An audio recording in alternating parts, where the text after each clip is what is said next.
and I fought for your right to hate me. For someone who claims to value loyalty, the president fails to comprehend the ultimate loyalty of our nation's transgender service members. Each morning when I wake, I hit social media and the news.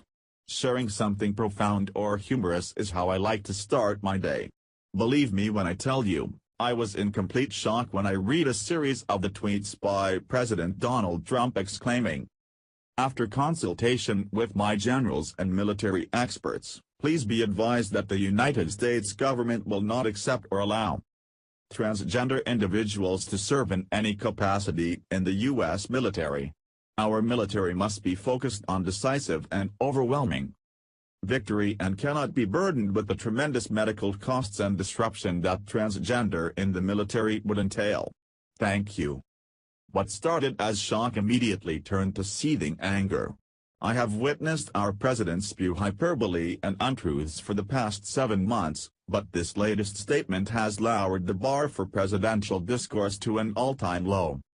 For my own part, Wednesday's announcement is a shadow of my own discharge when, in 1991 while serving in a top-secret unit in the United States Air Force Space Command, it was discovered that I was transgender when I applied for my top-secret clearance.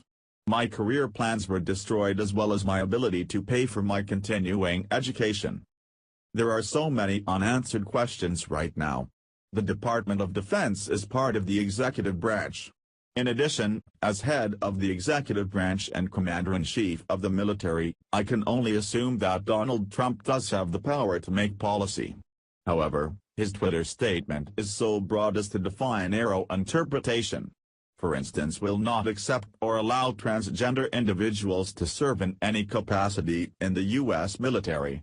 Does he also mean that government employees that support the military will lose their job? Does this mean that private contractors that employ transgender people will have to let those people go? Moreover, cannot be burdened with the tremendous medical costs. Is a complete misrepresentation of reality.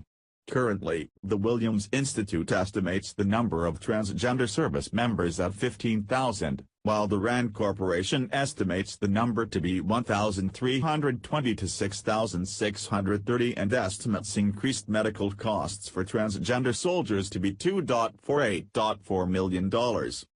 However, if 6,630 soldiers are involuntarily separated, the cost to replace them will be tremendous. According to a 2002 study by the Lexington Institute, the cost to recruit, train, and equip a Marine was around $45,000 while the cost to do the same for a West Point graduate fighter pilot was around $340,000. If you were to assume they all cost the same as a Marine, that would work out to $298,350,000. It would appear that the cost burden to retain transgender soldiers is much, much less. In addition, the new recruits will not have the years of experience the transgender soldiers already have. President Trump also believes that having transgender soldiers will be a disruption or affect military readiness, but our transgender soldiers have been able to serve openly since July 2016 and there have been no reports of their service having an adverse effect on military readiness or unit cohesion. It is a cruel reality that some transgender soldiers, close to retirement, came out when open service was announced last year. Now they stand to lose the years they have invested. Likewise, many career soldiers do not have job skills that will easily translate to the civilian workforce. For a president that publicly claims to value loyalty, he fails to comprehend that the ultimate loyalty is to voluntarily put oneself in harm's way for the service of their country.